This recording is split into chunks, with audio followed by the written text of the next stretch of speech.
पे जाना क्यों ज़रूरी है अभी? इसके दो बड़े इंपॉर्टेंट फैक्टर्स हैं। एक तो ये है कि आपकी oral health is very important. उसको मेंटेन करने के लिए उसको ठीक रखने के लिए you need to go to the dentist. जो मुंह के अंदर बैक्टीरियाज होते हैं वो एब्सेस के अंदर थे। So the patient was refer to us. उनकी थाई में जो एब्सेस था वो दोबारा रिकर नहीं हुआ। अगर हाइजीन बुरी है तो आपको कार्डियोवास्कुलर डिजीजेस हो सकती हैं। 3 लाख जो डेथ्स हैं it's due to the triggered by the dental pain. Diabetic patients में देखा गया है कि इफ उनकी जो डायबिटीज है वो अनकंट्रोल्ड है तो उनकी जो गम्स हैं they have got infection as well. अस्सलाम वालेकुम। कहते हैं कि इंसान की पर्सनालिटी में सबसे इम्पॉर्टेंट चीज़ उसकी स्माइल होती है। अगर आपकी स्माइल खूबसूरत है, दांत साफ सुथरे हैं तो आपकी पर्सनालिटी बहुत निखर के सामने आती है।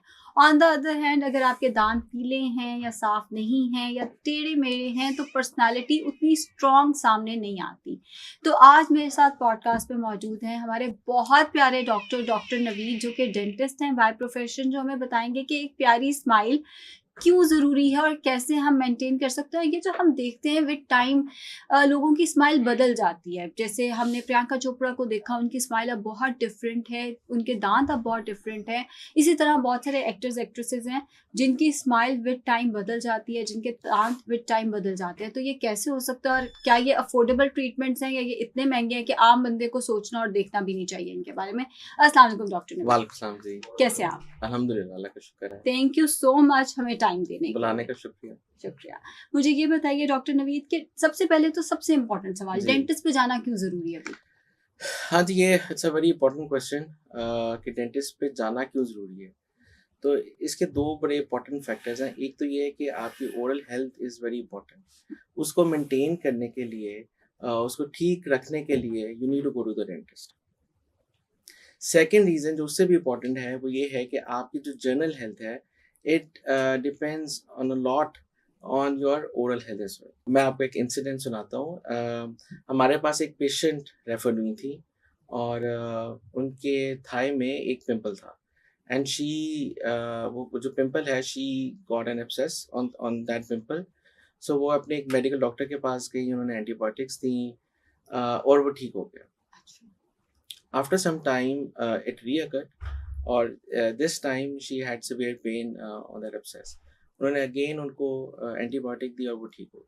तो थर्ड टाइम जब वो दोबारा हुआ तो दे थॉट कि ये दे शुड चेक। तो उन्होंने उसका कल्चर करवाया और उन्होंने देखा कि उसमें जो बैक्टीरियाज हैं वो जो मुंह के अंदर बैक्टीरियाज होते हैं वो एब्सेस के अंदर थे।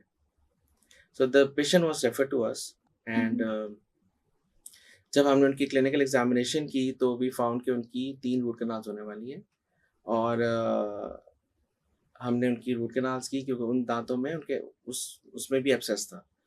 अच्छा। जी। सो आपके टांग पे जो पिंपल जी, निकलता है जी। दैट कुड बी रिलेटेड कि आपका मुंह के अंदर आपकी यस, हाइजीन अच्छी नहीं है। एग्जैक्टली। डॉक्टर नवीद, और मैं मेरा आपको एक सॉरी मैं आपकी हम्म, बात काट रहा हूँ। उसके बाद जो उनकी थाई में जो एब्सेस था वो दोबारा रिकर नहीं हुआ। This is strange. लेकिन जी।